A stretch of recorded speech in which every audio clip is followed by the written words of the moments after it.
Hello again, YouTube. Sonia here, and I decided I would do another short update. This week has been kind of hard in certain ways. Like the last 2 nights I couldn't sleep because I was in too much pain. But we did have some progression as far as getting answers about for my insulin pump, since I have type 1 diabetes, and that's new.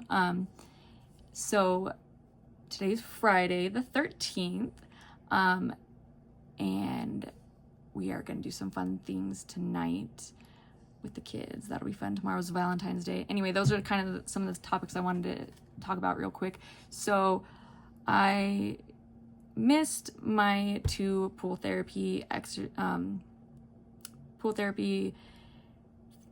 physical therapy, oh my gosh, see, this is what's happening to my brain still, appointments this week.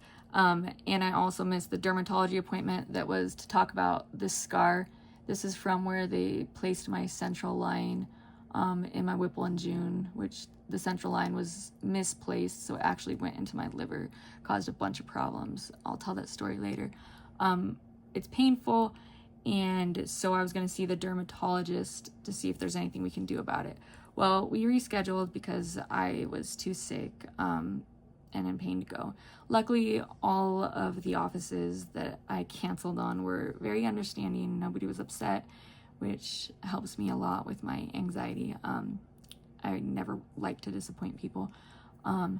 So Monday I had a CT scan and it went well. This time they listened to me when I told them that both the right and the left antecubital or AC veins are valvy. So they'll let you in and then it just kicks you out. So the last time I had a CT scan there with the same person, she didn't listen to me.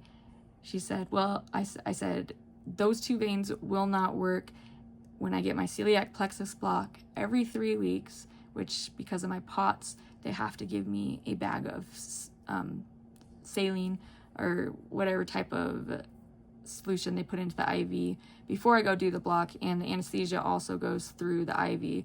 So we know which vein works. It's this big massive one that I have over here, like by my wrist.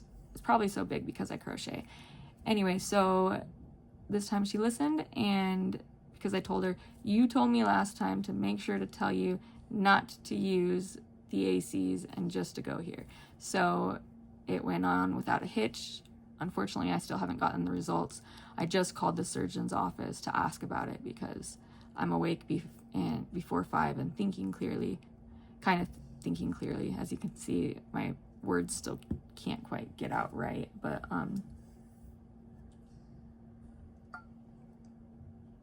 sorry, diabetes really does make you way more thirsty than at least type 1 does, and talking makes my mouth dry, so I'm gonna do that more. So I called the surgery office to find out about the results of the CT scan. Are there complications that are causing this extra pain and vomiting? Or is this just par for the course and I just gotta, keep trucking it out, which I can do, but if there's complications, learn from the past, don't let them happen so long that they can't be fixed.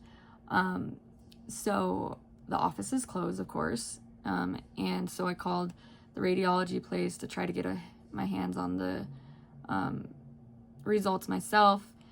Figured my local Dr. Hopkin is super good, and he would look at the results for me and tell me, do we need to have any action happen over the weekend?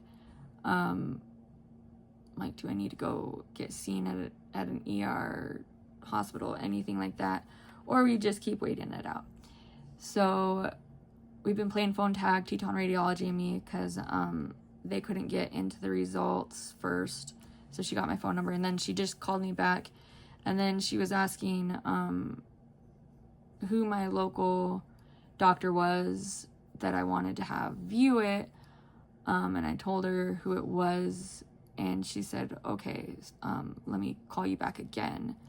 Maybe they found something, since they're not just, offering to let me go in and pick up the results, which is what I've done in the past. You can fill out a form and they give it to you. Anyway, so that would be good. Or, I don't know. So that happened on Monday. We'll find out the results. The other big news is that, so after we had an appointment with the endocrinology doctor himself, not just the diabetic educator, that's Dr. Lillenquist. I saw him last week. He's the one who knew the nasidioblastosis, what it was from the beginning. I don't think he ever said the term nasidioblastosis, but he just said that the whole pancreas was making the extra insulin, and that could indeed happen. And so when David and I talked to him last week, we said, is there any way to do this pump sooner than the 6 months, like the diabetic educator told us? She said there's a 6-month waiting period. We asked him, is there any way to do it sooner? Because, I'm having these lows. Sorry. Not only do I get thirsty, everything, well, I always have dry skin and stuff, but yeah, my lips get super dry too, so sorry about that. So he said, you don't need to wait 6 months, you just need to get the process started. So we texted the educator right then and there, and she's like, oh, well, you need to make an appointment. And so we made a virtual appointment, which she wanted us to come in. I'm glad we stuck to our guns, because every time we go to an Idaho Falls appointment, David has to miss at least 4 hours of work, which he then has to make up for later. So it's David sacrifices so much for me, but when it can be done virtually, I'd like to do it that way. So that is what we did. I just noticed that, and it's bugging me. So we had that appointment yesterday or the day before, and outcome is next Tuesday we are gonna go have an in-person appointment with the diabetic educator. Before the appointment, David called DMBA. He did a lot of the work for her. He called and found out through our insurance which pump they like to cover, and that was Omnipod. And when David did all this research and stuff before even waking me up. I seriously have the best husband. Not only is he hot and sexy, but I've been sick for 16 years, and he hasn't cheated on me, left. When women get sick, the statistic is that 80% of men leave them. With women, it's a lot lower. 40% of women will leave if their husband gets chronically ill. Anyway, not only did he not leave me, but this man has learned so much about medicine when he had never even taken an anatomy class prior to me being ill. Only computers. He was definitely smart enough to be a doctor, and I talked to him about that. I'm like, you could be a neurosurgeon, and he's like, but I don't like touching people. And anyway, so he did all this research before the diabetic educator appointment, so he was able to tell her Omnipod is what they want to cover. Is there anything that you would not recommend about Omnipod? Because they said there are other options, and she said it's a good one, and I like the fact that there's no cords, because I do already have a pain pump in my back, and so as small of a device as we can have would be better for me. So another thing, last week at the appointment with Dr. Lillenquist, the endocrinologist, he's letting me switch continuous glucose monitors, because I keep having a problem where my monitor keeps falling out. And then insurance will only pay for 2 at a time, and every time it falls out, yes, the pharmaceutical company will send me a new one, but I have to go through the process of them approving that and then getting it here. And so sometimes I'm left for days without a continuous glucose monitor, and or we pay out of pocket. So I think last time we paid, I we didn't have it for a day because my educator forgot to call in the prescription, but then we paid for it. But it's very scary to have type 1 diabetes and not have a glucose monitor. I'm glad I don't live in the days where that was, where they didn't have monitors. So the monitor, the continuous glucose monitor, where that comes in is these insulin pumps connect to a continuous glucose monitor. The other thing is that Libre recently had a huge type 1 recall, which is the biggest one you can have for the FDA. And that it started before I got my pancreas removed. Because I remember my devices were part of the recall. And I had noticed, so what was going on, now they know that over 800 people were severely injured. People died. And now I understand more even how that happened, because when you have a pump, every pump needs a continuous glucose monitor. They communicate between each other. The continuous glucose monitor tells the pump how high your blood sugar is or how low, and it either gives you insulin or tells you to eat, carbs quickly if you're having a severe low. And so the Libres were giving false information, which was causing people to be over treated in insulin, and then the false lows were making people, I guess, eat too much. I don't know the whole story about it, but that was very scary to me. And he was like, and so when we just brought up to my endocrinologist the Libre's falling out, he said, yeah, let's just switch to Dexcom. Dexcom's the original. And so next week we will be picking up, when we go to the appointment for the Omnipod, there is a pre-approval process through our insurance, and ours is DMBA. And the pharmaceutical company, however, gives the diabetes office a 1-month starter kit. So when we go on Tuesday, she will have a 1-month starter kit for me.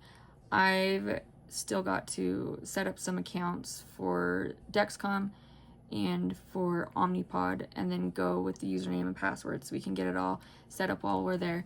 But then while the pre-approval process is happening, I will already have it on my arm and be trying it out. So another thing that the diabetic doctor, I gotta pause because Teton Radiology is calling me back. Okay, so sorry for the brief pause and interval. Well, I guess it won't really be a pause for you guys. I've never actually spliced a video together. Now I get to try that out. So that Teton Radiology called me back, the CT scan place. They confirmed that the results have been sent to my surgeon's office. And when she called the surgery office, they said that they were only closed until 2. So I can call them in 5 minutes. So I will hurry up this video. But then she also I had her send it to Dr. Hopkins' office as well, who's my local doctor. I say his name out loud because if you're in Rexburg, you really should be seeing this doctor. He's freaking amazing. And my surgeon's amazing too, Dr. Zendejas, Canyon Surgical, shout out to them. But their office staff has a history of not returning calls. So that's why I asked her if she didn't mind sending it also to Hopkins' office, because with him, he's told me, you can just walk in and wait until I have a free minute and I'll see you. That's the kind of doctor he is. So if I can't get a hold of Canyon Surgical today, I can find out from my local doctor. Love that man. Okay, so where was I? Tuesday we have an appointment. We will get the Omnipod set up. I was gonna bring up last week when we saw the endocrinologist, we told him the problems we were having once I can't pre-dose because I'm still healing from my Whipples, and hold on, I'm gonna close the door because somebody is vacuuming.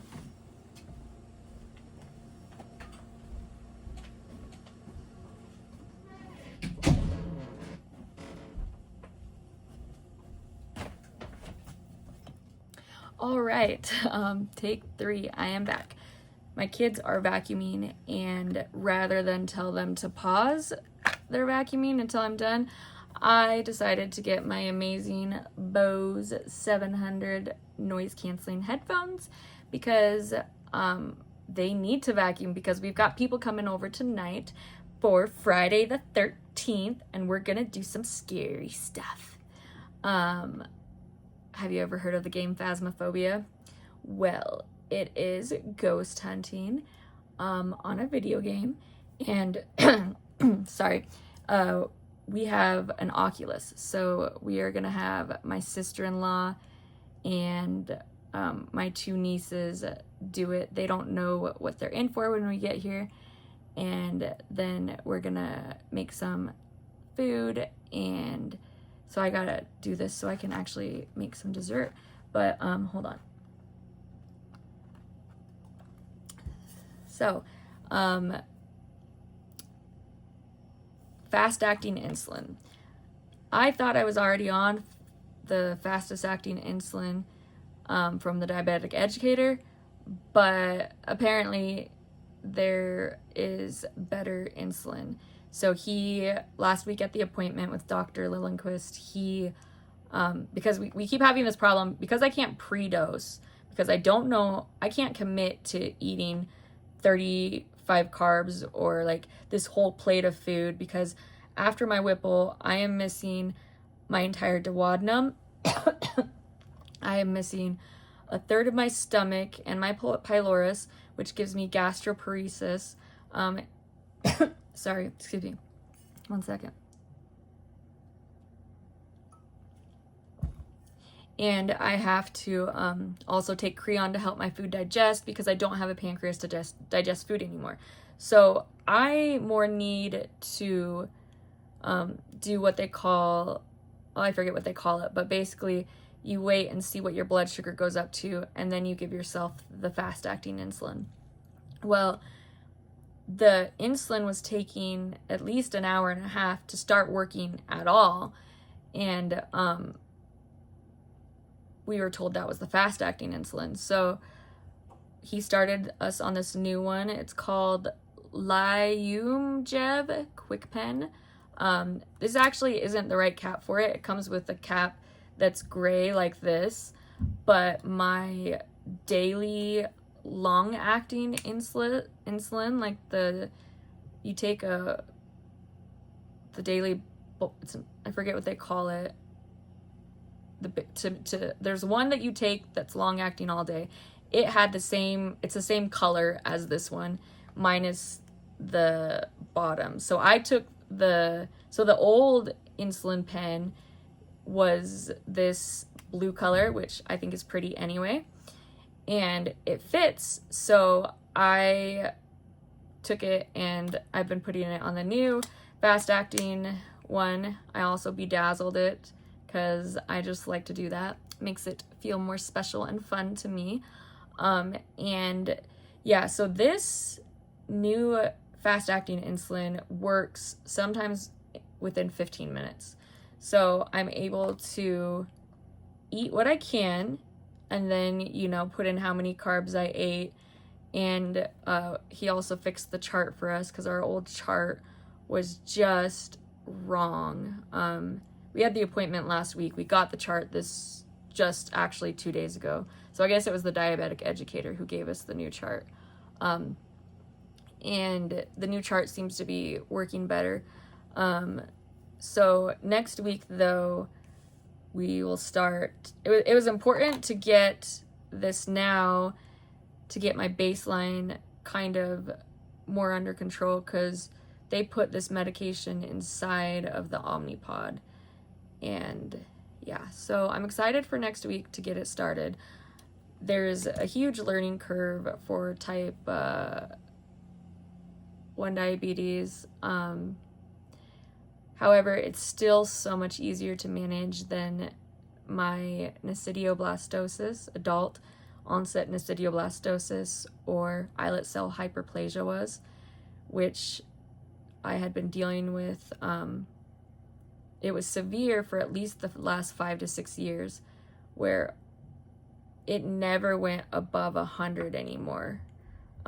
Since about December, or the holiday season of 2024, it would never go over 100, and all day long it was just fighting to keep it above 50. And I never had a seizure, thank goodness, but I did have long periods of being unconscious constantly. All I could do was sleep. And then there was the weight gain. I didn't even have to be, and you would say, well, if your blood sugar's so low, then you were eating tons of food to keep it up. Not actually true, because of my chronic pancreatitis. Every time I ate, the chronic pancreatitis gave me severe pain. And within the chronic pancreatitis, I would have these acute attacks. And during the acute attacks, you're advised by your GI doctor to fast. And so what my endocrinologist then would tell me to do, because I had a continuous glucose monitor showing him that I'm low all day long, but he understands, because he's an endocrinologist, he knows the pancreas. He knows that with my acute attacks, I can't be eating. So I would be sipping on orange juice, or usually it was actually Dr. Pepper was basically what I was living on, but not a lot, just sips, small sips all day long to keep my blood sugar above 70. But even though, and if you did the math, some days I wasn't eating more than 500 calories a day, period. But I could still continue to gain weight. I believe I was 215 pounds before surgery. I don't know what I weigh right now. I've made a conscious decision not to weigh myself, because it's not, while I'm very grateful to no longer be overweight, because it didn't feel fair to not eat and be overweight and then and people treat you so horrible. Like, now that I am not overweight, but I have oxygen and I drag this oxygen around. I mean, I've only been out in public a couple of times, but people are kind to me and ask to help me. Before, the looks that I would get, I knew what they were thinking. They were thinking, oh, she's got oxygen, but she did it to herself. There was only one time that somebody asked me if I needed help with something in public. I was at Costco, and I was dragging my oxygen, and I was trying to help get the drinks. While my husband was checking out, we were getting food, and I realized that I had 2 empty cups in my hand, and I realized as I separated them, I will not be able to carry both of these and drag my oxygen. So I was kind of looking at that, and this woman, I guess, had a father-in-law who is on oxygen, and so she came over and asked, if she could help, and she said, do you mind if I ask what you have? And she's like, it looks like you have pulmonary hypertension. And I was like, how'd you guess? And she's like, I can tell that you're retaining fluid and stuff like that.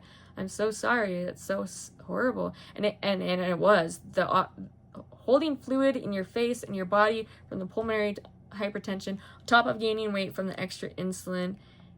It was excuse my French, but it was a clusterfuck of a situation, and it wasn't fair to me. And so I'm very grateful to no longer be overweight. People have asked how much I've lost. I don't know. I did know my weight at one point. I was 144 the time I did check the scale, but I was only checking because my son wanted to know how heavy our cat Meowie was, because that boy, he's a big boy. He's not fat. He's a hunter.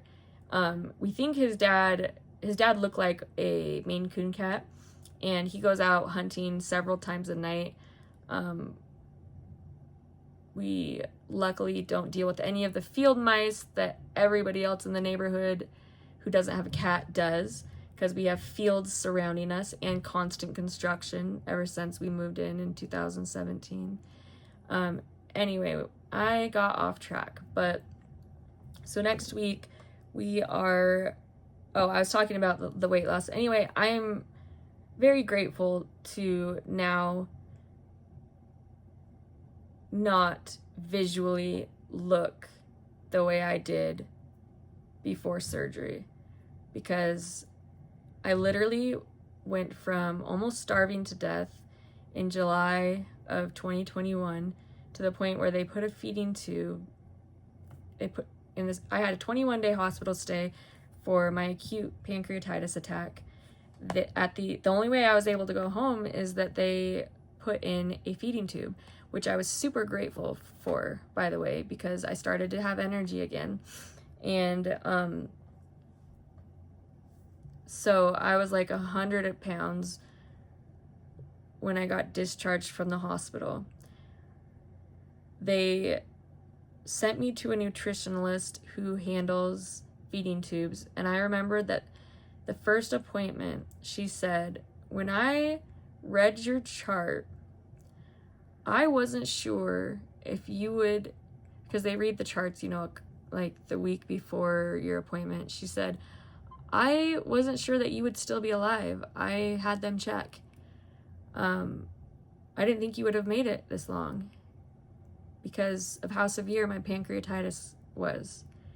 So we go from that to where I had gained a healthy back to 120 and then 130. 6 months later, I ballooned to almost 200 pounds. It wasn't fair. It wasn't right. Most doctors didn't believe me. And then suddenly everything wrong with me was being blamed on my weight. Anyway, stuff I've got counseling for. Don't you worry about it. But I got off track, but that's, I don't know, it's an important thing to talk about. Don't treat people differently because they're struggling with their weight. You have no idea why they have weight problems, even if it is because they are overeating. Do they have a food addiction? Well, why do they have a food addiction? What happened in their life that caused them to turn to food? Being on both sides, I'd never been overweight in my entire life. Well, a couple times throughout this illness, but before my illness, I'd never been overweight. I'd always been super sympathetic towards overweight people, though, because 3 members of my family have had gastric bypass.